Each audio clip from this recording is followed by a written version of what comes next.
have the Pacific Update next month in Suva, 13th to 15th of June. We have the PNG Update in August in Port Moresby, and then the Australasian Aid Conference, as we did last year, at the end of the year. It's the 5th to 7th of December. So please look out for those and look forward to seeing you there.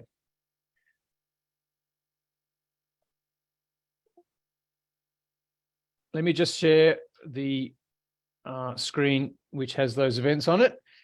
And now let's get underway to the actual analysis. So I'm going to present the budget analysis, and then I'm going to present the budget analysis, and then Cameron is going to present put it in a global context for us. Sharon is running the Zoom meeting and has updated the aid tracker. So if you want to find out more, please go to our aid tracker, and all the numbers from last night's budget are already updated there. If you have questions, please feel free to raise your hand virtually, or to put a chat in the chat comment, and we'll pick up your questions either as we present or at the end. All right, well, let's get underway. I want to start out this maybe a slightly a humorous note. I saw that, of course, the last Lights budget, to everyone's surprise, was actually a surplus budget. I think we thought there would be improvement in the underlying fiscal position, but I don't think many people were predicting a surplus. But with the strong commodity prices, government was able to deliver a surplus. Most people, I think, were impressed by that. Some people saw it as a bit of a political stunt, including the Greens. So Senator Nick McKim made the comment on budget day, $4 billion in the context of the overall totality of the federal budget. That's a rounding error. It's parking meter change. I think that surplus was $4.2 billion. Aid budget's $4.8 billion. So try not to take that personally. You know, it is a small amount of the overall expenditure, but it's still, you know, very significant for a lot of people. So anyway, I just thought that was interesting context before we dive into the detail. This is the overall budget picture. The return to surplus that I just mentioned did catch everyone by surprise, but I guess if once you look in hindsight, it's not as surprising. Expenditure, which of course maxed out during COVID, that has washed through the system. So expenditure is back at a more normal level, and revenues, really picked up. If you look at it as a trend, you can see the trend upwards, driven by high commodity prices, and then by falling unemployment as well. So a lot of a much healthier fiscal position, but still a deficit over the forward estimates. And I guess a lot of Labor's spending plans only sort of taking off in the coming budget year. And so they're going to grow further in the coming years. So expenditures on an upward trajectory. We don't expect commodity prices to stay as high. So we're seeing a slight dip in revenue. So that's why we're getting a balanced budget this year, but a modest deficit over the forward estimates. And of course, still a lot of concern about inflation, also, putting downward pressure on expenditure. Government wants to be seen to be fighting inflation rather than fueling it. So these are the sort of the key aid numbers, the actual numbers that you'll see in the budget, the budget year 23-24, and then the 3 forward estimates years. So every year over the forward estimates, we do see a modest nominal increase. These are pretty consistent with the numbers that were presented in October of last year, only very modest differences compared to that. But those are the key nominal figures. But how do we understand that? To understand, what's really going on, we need to look, take a sort of step back, do a bit more analysis, and bring in what's happening to inflation as well. So this is the key graph for the entire presentation, I think, at least as far as the Australian aid analysis is concerned. We've tried to pack it all into one graph. So I'll just build this graph for you over time. This is now adjusted for inflation in today's prices.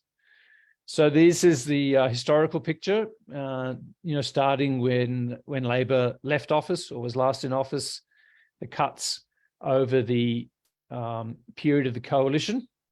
And then we come to the what was in the budget and the forward estimates. And you can see, in fact, aid is slightly falling over the forward estimates. So this is the same picture that we had in the October budget last year, where aid is still falling over the forward estimates, but not by as much as it would have if the coalition had stayed in power. And the difference is quite significant. By 25-26, it's about 600 million. So it is a significant boost to what aid would have been under the coalition, but still a modest fall. If you look closely, you can see that by 26-27, the last year, the forward estimates, aid, it's actually flat, right? So we see a modest fall, and then it's actually flat. And that's this 2.5% indexation that's being applied to the budget. And by that time, by 25-26, inflation is also projected to be at 2.5%. So we see aid flat. And that's kind of the big news from the budget. And one reason it's big is that quite unusually, the government has not only projected aid over the forward estimates, which is the conventional practice, but extended those projections and extended them for another decade. And so here they are. What they've basically said is that aid is going to increase every year over the next decade, right out to 2037, 2038, by 2.5% a year. And, I think the sensible assumption is that's going to be the inflation rate, because that's the inflation rate for the last 2 years of the forward estimates. And so it's really a projection that aid is going to stay flat. So as we put it in our blog, it's a promise not to cut aid. But, you can equally interpret it as an undertaking that we're not going to increase it either beyond the rate of inflation. So this is quite unusual. I think we're not used to seeing aid projections beyond the forward estimates in the budget. There have been some sort of longer term commitments in aid before. If you go back to the Howard years, I think it was in 2005, Howard promised to increase or almost double aid to $4 billion by 2010. So that was a longer period than the forward estimates. And then the Rudd promise to get up to 0.5% of GNI. I think that promise was made in 2007 to be delivered in 2015. So almost a decade. But those are, kind of ambitious promises to really build, to expand aid. Here, it's much more an undertaking to stabilize aid. And, there is a question why the government has made this commitment. It didn't have to. It could have just shown aid over the forward estimates. That's something I think we're still scratching our heads about. I think the government sees it as a positive step. It's sort of stabilizing the aid budget, but the way they've sold it is actually rebuilding aid. And you've got to say, when you look at this line, it's very hard to see how this is rebuilding the aid program. So I think there is an issue around the framing of this longer term projection that it would be good to discuss today and going forward. On the right-hand side axis, you'll see the ODA to GNI ratio. So that's that generosity index that we always keep an eye on. And so that's what that looks like, bringing together those three periods or sub-periods, the historical, the forward estimates period, and then that longer-term decade. And, we started talking, I think in 2019, about the 0.2 club. Australia we used to have aid to GNI about 0.3 and above. We aspired to 0.5. We gave up on that. And in fact, this year, we've hit 0.2. And we're heading down for 0.19. But if we stick to this policy of just indexing aid for inflation and we assume growth as per the end of the forward estimates, I think it's real growth just under 3%, 2.75%. Of course, our aid to GNI ratio is going to fall, and we're no longer going to be thinking of 0.2 as a benchmark, but 0.15 as something that we're going to be in danger of breaching. So, when you look at it in terms of aid to GNI, it's a fairly dire projection. So yeah, that's really the key news from the aid budget. I think, there wasn't a lot of new aid or new initiatives in the short term, but there is a kind of a new framing of the aid over the longer term. And, I think depending on your outlook, you can see that as a positive stabilization, if not rebuilding, or you can see it as a negative, a very unambitious or timid way of approaching aid. All right, so that's really the big picture. In terms of more detailed analysis of the aid budget, I'd say there wasn't a lot, and I guess that's not surprising, given that we had the aid budget as early as as recent as October of last year. We had a revised budget for last year, it's only a few months ago. And then, we all know we're waiting for the new development policy. That hasn't come out. So in the absence of that, we weren't expecting a lot from the aid budget in terms of new initiatives. And I think that's, that expectation was fulfilled.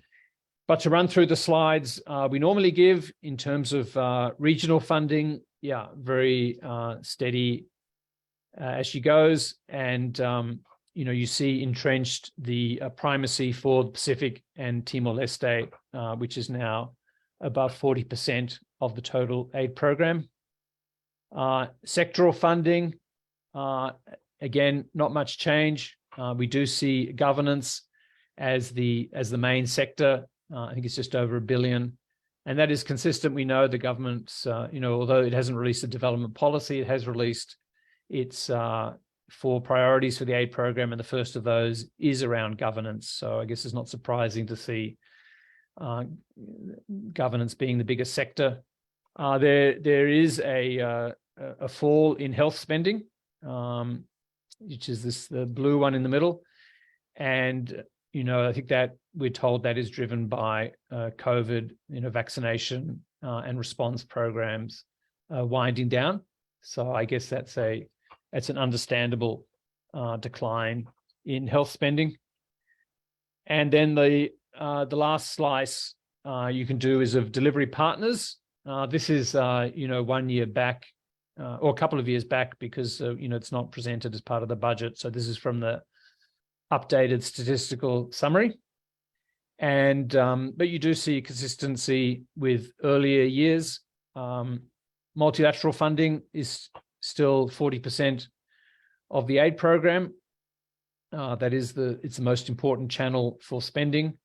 But in this most recent year, 21-22, you do see the commercial, that's your contractors. I think that's, their share is at a record level, about 25%. So I'm sure that will, cause some discussion, and it'll be interesting to see, whether Labor sticks with that pattern of delivery. Turning now to specific initiatives. As I've already mentioned, there wasn't a lot in this budget in terms of specific aid initiatives, but there were some, and I've just highlighted the major 2. There was a $36.8 million commitment over the budget and the forward estimates, broadly around aid expertise, things like it called enhanced capability. So to strengthen DFAT's program design, procurement, monitoring, and evaluation capabilities. Also in that context, explicit mention that will enhance our transparency of the aid program. So I think everyone would welcome that part of the aid budget. And then a second announcement was an increase in an already existing vehicle, which is the Emerging Markets Impact Investment Fund. That's a significant increase from 40 million to 250 million. Important to say that's not a single year increase, right? That is a multi-year fund. And in fact, because this supports things like loans and equity, it has it doesn't really have an impact on the budget bottom line, but it is counted as ODA. And I think it's fair to say this is the response. This is sort of the development finance review. If you remember that's the other review actually started before the new development policy, yet to be released. But I think if you look at this, you can see this is sort of the way in which the government's going to, further develop. Is going to say it's and has further developed its non-aid or beyond aid approach, or beyond grant approach, I should say, because this is actually ODA. Yeah, so I don't think we're going to see anything radical. Some of us have been talking about a development finance institution. I don't think that's going to happen. I think this is the response to the development finance review when it's, and we'll confirm that when it is finally released. The major initiatives were actually on the non-aid side. So I think that's something we're not really used to. And I guess it speaks to the increasing centrality of the Pacific in Australian policy. So the influence of the Pacific is therefore felt not only through the aid program, but across the budget. And that's certainly what we've seen today, what we've seen in this budget. So there's a big commitment on labour mobility, 370 million over 4 years. And this is to improve and expand the Pacific Australia Labour Mobility Scheme. It's more staff, more bureaucrats to look into cases of exploitation, to provide support for workers, but also to help Australian employers, especially small employers, to access the scheme, so to help the scheme grow. Also more provision to fund sending country governments to place country liaison officers in Australia to support workers. And then there's a very interesting initiative around Medicare. As some of you will know, under the long-term stream of PALM, the 4-year stream, workers will now be able to bring their families. That's a really good thing. It's starting off in a modest way with a pilot for 200 workers, but hopefully that will expand. And to date, PALM workers, like any temporary migrants, don't have access to Medicare. They have to take out private health insurance. But for these 200, they're actually going to have access to Medicare for them and for their families. And hopefully that will work well, and that could then be extended as the family accompaniment is extended. The other interesting thing about the Labour Mobility Initiative is that although it costs 370, I think there's also a budgetary return of 300 million because part of these initiatives are to grow the numbers. And with more workers comes more tax revenue. And of course, that is the beauty of labour mobility, that it's largely budget neutral. It's in Australia's benefit as well as the benefit of the Pacific. So that's labour mobility. The biggest announcement is the 1.4 billion on Pacific security relating to defence and police programs. The defence budget is going up, and they were told to do more in the Pacific through the Defence Review, and so this is sort of the government response to that. In terms of the police programs, these have in the past been counted as ODA, and it's not clear why this is now being packaged as a non-ODA initiative. But we know there has been a lot of pressure from Papua New Guinea to get more AFP into PNG. And given Australia's concerns about China and Australia not wanting Pacific to go to China for policing support, I think that explains why the Australian government is expanding its police programs in the Pacific. There's 114 million, I think it's on regional architecture.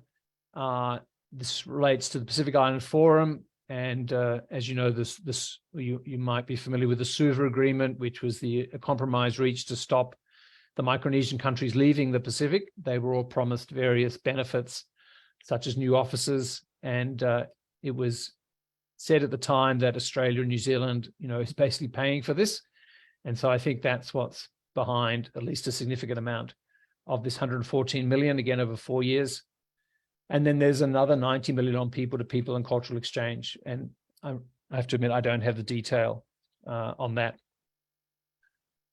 So that's really the budget for this year. I'm just briefly going to pivot to talk about performance just in one slide.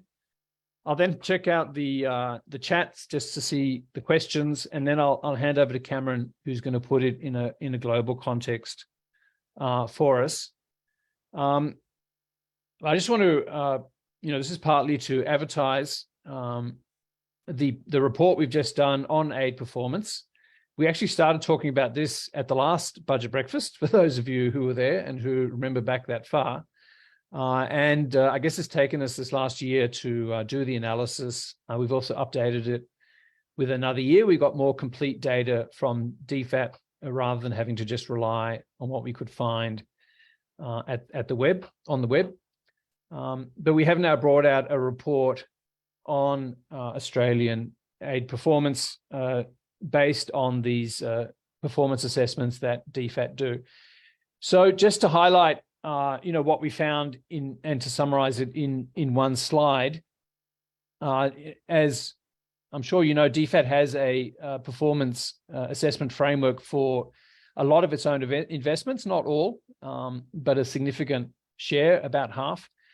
And it's based on a rating scale from 1 to 6. And the key sort of grade is 4. So if you get a grade of 4, you're regarded as satisfactory.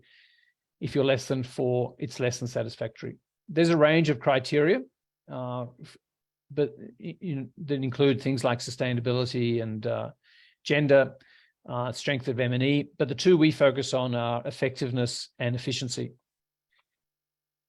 And if you look at, so this score is the average effectiveness and efficiency rating. And if you look at the score or the average for ongoing projects, you see a pretty healthy picture. We're well above the pass grade on average, and it's rising over time. So it starts off around 4.2, but by the end of the period, it's 4.4. So they're like the progress reports for every investment. It's every investment above a certain amount, I think above 3 million every year. These progress reports are done. But then at the same time, a final assessment is done on projects that are finished. And DFAT's now said, these are the ones that it's really going to look at when it does its portfolio assessment, which makes sense because, this is sort of the final verdict on whether an aid investment has worked or not. And you can see for the first half of the period we look at, the two are very similar. So it doesn't really matter which one you look at. But then, and this is really what the report is about, after 2018, you find a sharp dip in final assessments, and to the extent that the average grade is now below the pass mark of 4, right? It's between 3.8 and 3.9.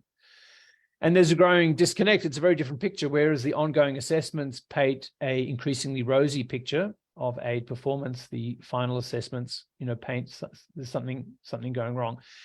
So what has happened here, and what made this change in 2018, and as we've been able to find out and explain and test for and explain in the report, in 2019, a new system was introduced for these final assessments. It was much more independent, still done within DFAT, but not by the people managing the investment. And it's well known in aid, and I'm sure more broadly, that when you're assessing your own effort, you have a certain optimism bias. You're more positive about things than if an external observer or a more external or more removed observer looks at it. And that's what we find happening here. So it's really the shift to a more independent assessment that is causing this disconnect between the ongoing and the final. But, this does raise a lot of questions. Clearly, why has the average performance score gone so low? Is it just a COVID effect?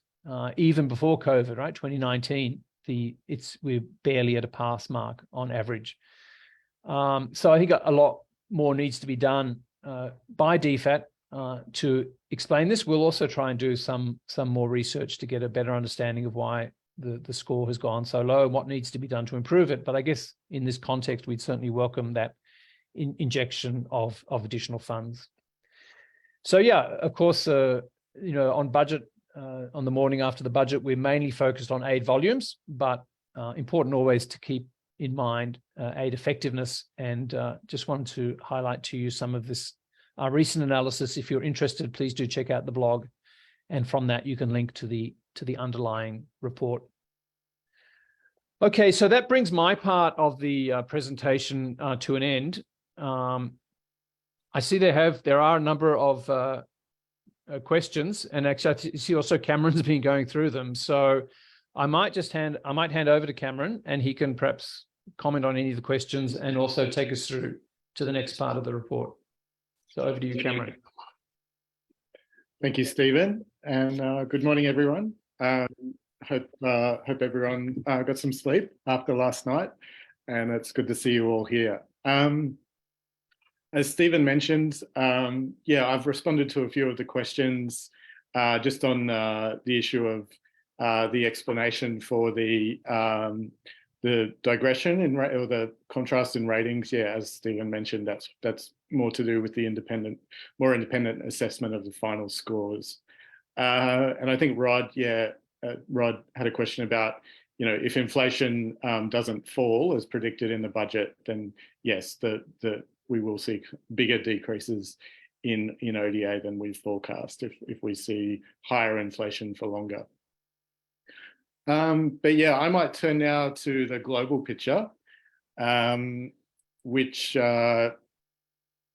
is based on, we wrote about this at the time, the release of the preliminary OECD DAC data for aid in 2022, calendar year 2022.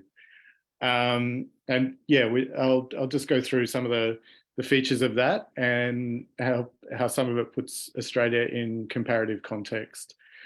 So yeah, I guess, the big headline, I guess, is there's a continuation of a long-term trend of global aid increasing. And when I say global aid here, I'm talking about OECD DAC donors like the US, Australia, Japan, and others. This doesn't include, I guess, emerging donors like China, the Gulf states, and so on. This is OECD DAC aid. So yeah, we do see this kind of long-term trend of aid continuing to increase. And that, I guess, is in stark contrast, I guess, to, say, a decade ago when, people were predicting or asking the question, is aid still relevant? We can see from this that aid certainly is still relevant. It's still growing. And that, aid remains an important source of finance, particularly during periods of crisis, as we're currently in. So according to the OECD DAC's preliminary data, in 2022, aid grew in real terms by over 13%. And 9% of that growth was from countries counting refugee stay, the first year of refugee stay as aid, which is allowed under the DAC rules. And then another 4.6% of that increase came from increases in bilateral aid to Ukraine in response to Russia's invasion. So they were the two big drivers of the 2022 increase.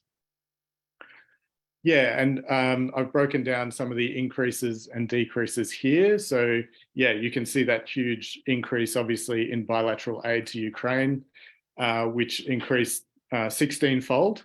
Aid to Ukraine went from under $1 billion in 2021 to over $16 billion in 2022 in the form of direct financial assistance, humanitarian aid. And you can also see there the, more than doubling of in-donor refugee costs being counted as aid. So that increased from around 13 billion in 2021 to about 30 billion in 2022. Interestingly, given all the, discussion and concerns around growing debt, one of the interesting findings from the OECD data was that actually sovereign loans did increase by over a third in 2022, and there was quite a sharp reduction in donors providing debt relief, decrease of 89% in 2022. So that's quite interesting given the prominence of debt in the global aid discussion. And you can also see there, obviously, the big decreases in COVID-19 support in 2022, and a 74% decrease in support for COVID-19 vaccines, reflecting, a move away from earmarked COVID support by donors. Just on the next slide, you can see here who are the major donors, the bilateral donors to Ukraine. The US really stands out here as the biggest bilateral donor, providing just over $9 billion US in 2022 in bilateral aid to Ukraine.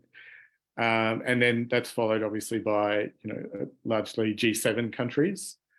Australia is not a big aid donor to Ukraine. It has been a big military contributor to Ukraine, but you can see there that it's below other non-NATO countries like Korea and Japan when it comes to our aid contribution to Ukraine.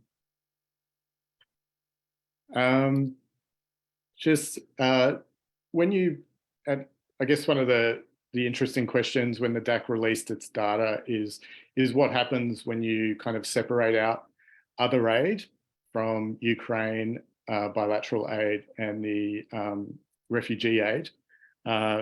And surprisingly, and I think this was probably a pleasant surprise for many, aid does decrease slightly when you take out those components of global aid. But it doesn't decrease significantly. And this is important because in the middle of last year, the OECD DAC and others were worried that, that the big increases in aid for Ukraine and the big increases in aid for refugees would result in big cuts to other areas of aid. But fortunately, that hasn't happened. And that's mainly because big countries like the US and Europe have made that aid to Ukraine and some of their additional refugee aid have made that additional to their existing aid budgets. I'll just turn now to Australia and put Australia in this global context of rising aid. As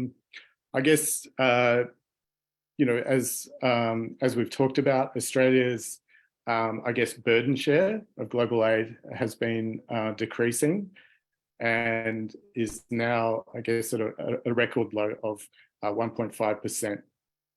This is about almost 2/3 below where we were 10 years ago at over 4%. And it's about a third below our average, which is around 2.3%. So yeah, we are outside the Pacific and our immediate region, providing less of the global burden share on aid. And that's important when we're talking about kind of multiple crises around the world, Horn of Africa, Ukraine, the food crisis, climate change, and so on. Just moving on now to, comparing Australia to like-minded countries, key kind of allies and partners.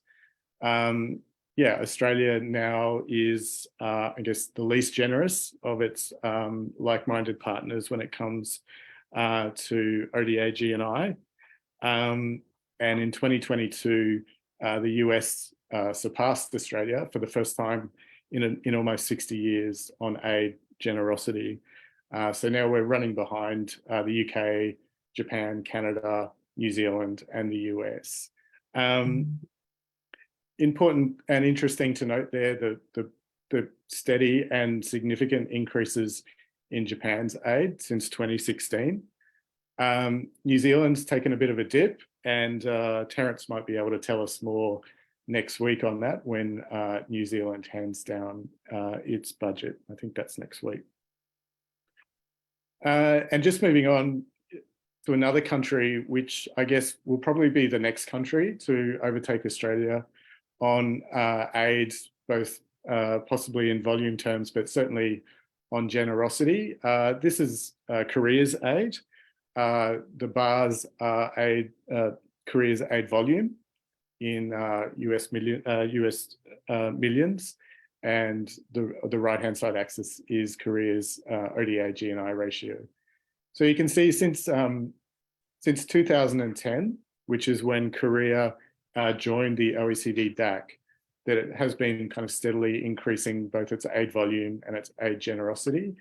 And yeah, I think if those trends continue and Australia sticks with the trajectory that was outlined in the budget last night, then Korea will be the next country that overtakes Australia on ODA GNI, and that will mean Australia, continues to fall down those rankings.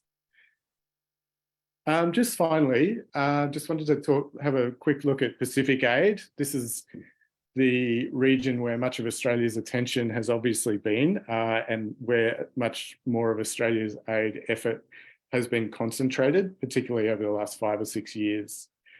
And, you can see that, compared to, I guess, another island region, the Caribbean, that the Pacific aid per capita, has really climbed, and that gap has continued to widen.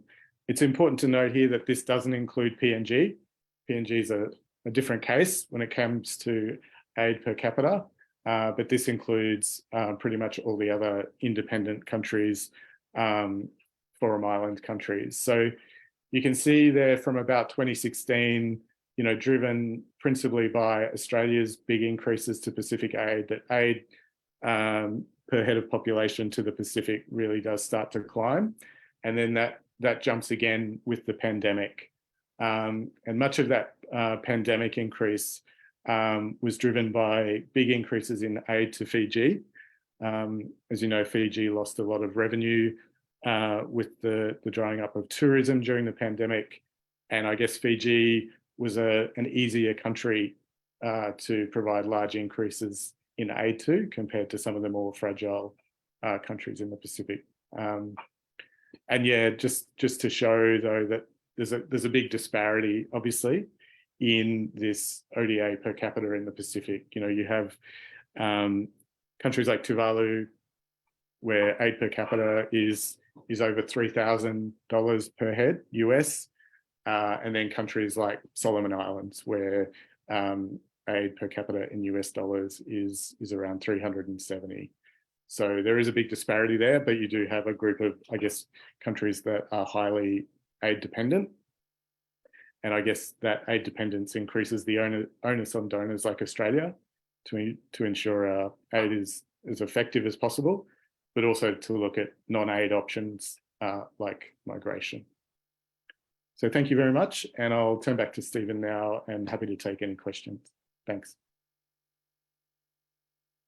All right, thank you very much. Thank you, Cameron. That really brings us to the end of our presentation. So thank you everyone for joining, and thank you to the Bill and Melinda Gates Foundation for the support they provide us. Of course, these are our views, but we do really appreciate their research support. We do have a bit of time for questions, so feel free to stay on and join the discussion. And I know there is a healthy discussion going on in the aid chat. So I think, and some questions have already been asked and answered. Yeah, I think there was on climate finance, there was a increase in the October budget last year, but nothing additional in this budget. I might just ask Cameron or Sharon whether you have any comments you wanted to make, or Terence. Terence is also online. Or please, feel free to ask additional questions or to raise your hand and ask in the chat, or you can ask in person. I think Amanda's asked on slides 23 and 24, presented by Cameron. Was that Australian aid or aid from which countries? That's aid to the Pacific. Yep. Yeah, thanks, Amanda. That was aid from all OECD donors, not just Australia, but obviously Australia is the biggest donor to the Pacific, has driven much of that increase, but that is all OECD donors, OECD DAC donors, not just Australia. Okay, great. So any additional questions, or anyone who'd like to ask a question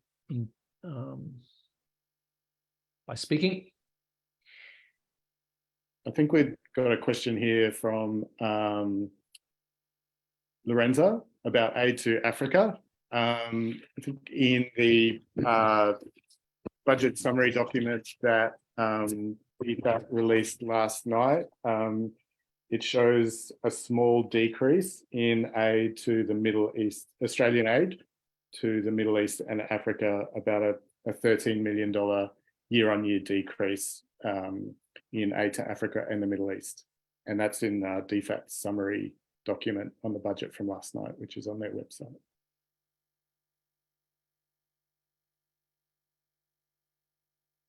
We have a couple of hands. Yeah, Rod, do you want to make a comment or ask a question?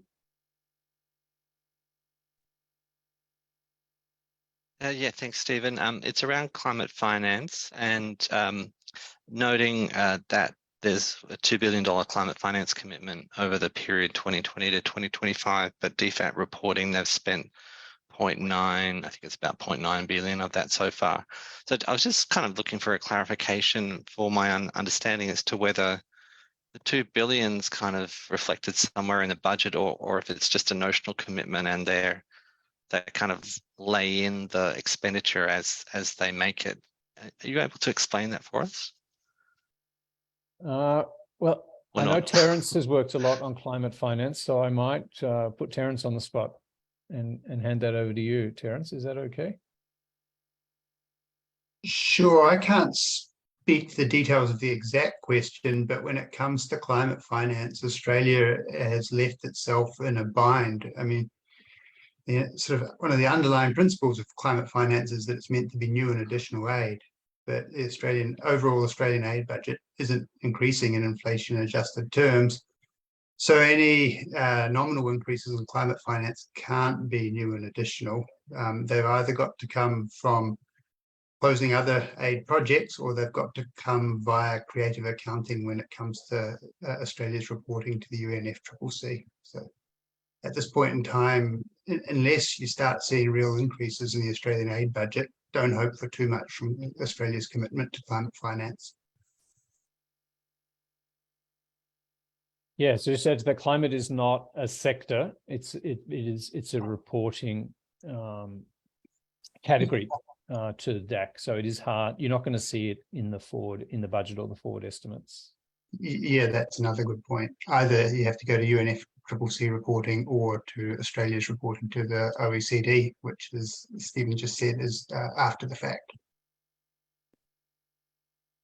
Yeah, Mark Purcell, over to you.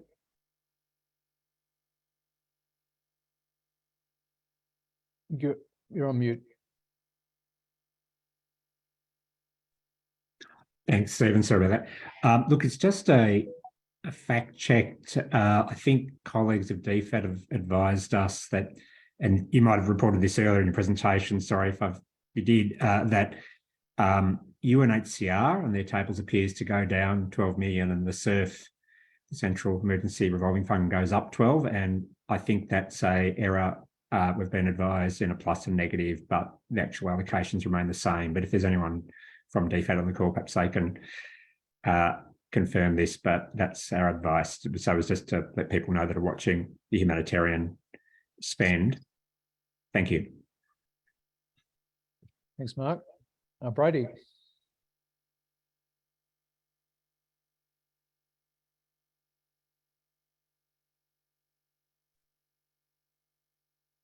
Thanks for the unmute there. Sorry, Stephen.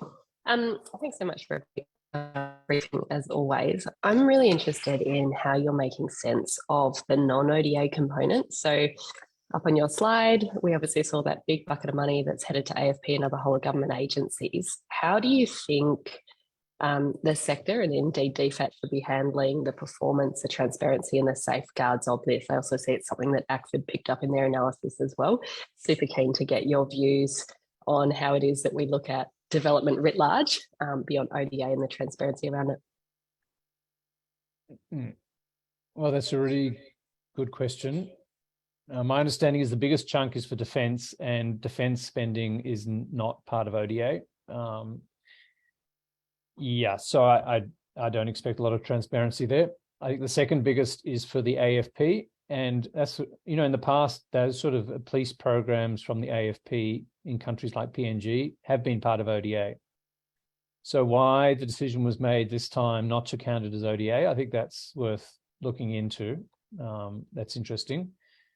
But yeah, we've got to say that, you know, because actually we thought it wasn't going to be part of ODA. So we were actually prepared something on AFP, especially in PNG, because this is like the third surge in PNG in the last 20 years.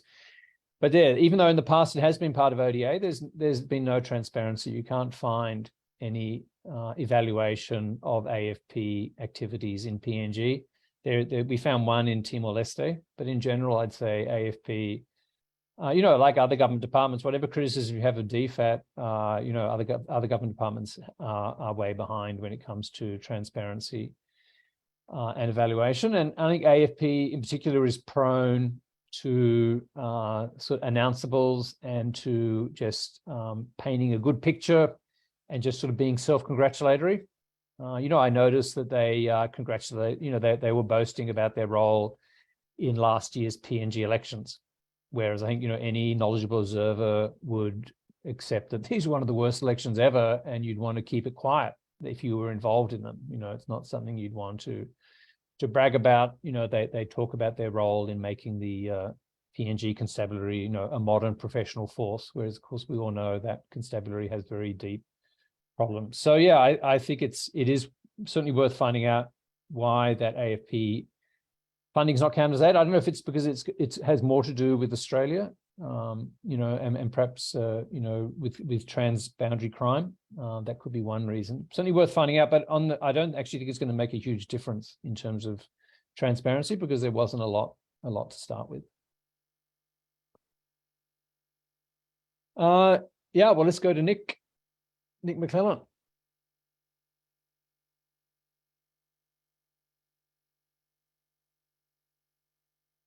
And yeah, I think you're off. Oh no, you are muted. I think we mute you centrally. Sorry about that. We will shortly unmute you.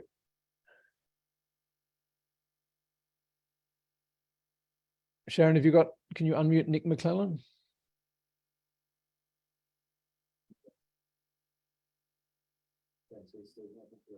Oh, okay. So Nick, can you just put your hand up again so we can find you? Oh yeah, you're on. Go. Okay. Go for it. Sorry, I just had one quick comment about the non-aid aspects of it. One of the big things is about increasing capacity for Australian bureaucracies. But from my reading, ACIS gets more funding over forward estimates than the Department of Foreign Affairs and Trade in terms of institutional strengthening funding. So I think looking at the package of which Australian bureaucracies get increases, and there's a whole lot of stuff to be unpacked about which Australian institutions that are engaging with the region are actually having their own capacity strengthened. I haven't had time to go through it, but just, you know, For example, international broadcasting, there's a mention of it, but no detail yet. But the Australian Security Intelligence Service gets a massive increase over 4 years. So I think that sense of what perspectives, it's also not about outgoings, but it's also about institutional strengthening. And there's a big package for DFAT and diplomacy, but look at the increase in defence, look at the increase in ACES, look at the increase in security packaging. That also gives an important trend line that needs to be monitored. Thank you. Thanks a lot, Nick. We'll take that as a really useful comment. There are a few more questions in the chat, which I think have been also answered in the chat. There's one more about performance going below average.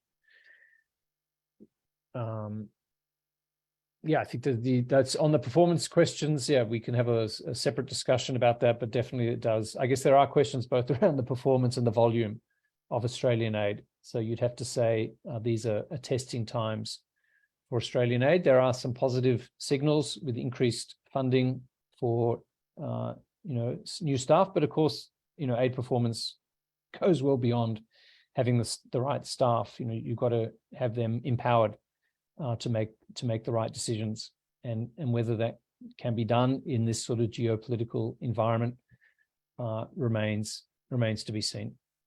And in terms of volume, I just want to go back to that. Maybe if we're wrapping up, I mean, that is the big issue for this budget. I think I've been doing these budget analyses for a long time, and you think you can predict what's going to be in the budget, but I don't think anyone predicted there was going to be a 10-year aid forecast, and that the government would come up with this decade-long indexation policy. So that is a huge development, and I guess it can be interpreted positively as we're not going to cut aid anymore, but it can also be interpreted as a very kind of timid move. We're not going to increase aid either, and given where we are, what the slides that Cameron was showing, given we're already one of the least generous aid donors, if we project forward based on that decade-long forward, what are now the decade-long forward estimates, we end up as we're going to displace Greece as the OECD's least generous donor. So is that really the default kind of trajectory, the baseline trajectory that we want to be presenting as our public face? It's hard to see why you'd want to present that we're sort of projecting forward for a decade that we're going to become the very least generous donor in the OECD. Perhaps the idea is, well, that's the worst case scenario, things can only improve. But then questions, well, when are they going to start improving? And when actually, what does it mean then to rebuild the aid program if we say we're already doing it? So yeah, there are lots of questions, I think, that come out from this unexpected 10-year forward projection. And I think it's really something we should all be thinking about and discussing. Yeah, Cameron, maybe some final thoughts from you. Yeah, look, there's just a couple more questions which I can address quickly, and then before we finish off, Sadhna's question, I guess, Sadhna, around capacity building of Pacific Island aid recipients and development workers. I mean, I guess one thing that lots of people will be watching in the upcoming aid policy is, I guess, whether there's an increased focus on locally led development or localization. And I guess that'll be a question for the policy. And I guess on Ian's question, why is it hard to increase aid when other donors are doing it? I guess that speaks, to the politics of increasing aid in Australia and the fragility of the previous aid consensus in Australia, which have broken down, and it seems very hard to rebuild that consensus. I guess we've got stabilisation, but rebuilding the aid program seems to be much more difficult at the moment. Yeah. Cameron and I are in the same room, by the way. That's why I keep taking off my headphones. But one final thought from me late last night as I was writing this up is, this is like Julie Bishop's legacy. If you think who is really had an impact on the aid program, you think about Julie Bishop, because we have AusAid part of DFAT, right? That was her big reform. And her other big reform was indexation, right? Just before the 2013 election, she said, we're not going to go for 0.5. We are going to stabilize the aid program and increase it with inflation. I mean, of course, they didn't, right? And they ended up cutting aid. But I think, that wasn't really her decision. She got rolled by Joe Hockey, and they ended up cutting aid. But even the Liberals, by the end of their term, were projecting this indexation in the forward estimates. You remember that 4 billion base that they were going to index. And so here we are with, Julie Bishop is long gone, moved to the ANU as our Chancellor, but we see her legacy with AusAid firmly entrenched in DFAT, and with our long-term policy of being one of simple indexation. Okay, so on that note, I know there are more questions around the EMIIF, and I'm sure we'll all be giving that a lot more attention in the coming days, and we'll see whether we can write more about it. But I think for this briefing, we'll leave it there. Thanks everyone for joining us. I hope you found it useful, and if you did, please do consider supporting us, because we need that independent support to keep producing this independent analysis. All right, thanks all, and good morning.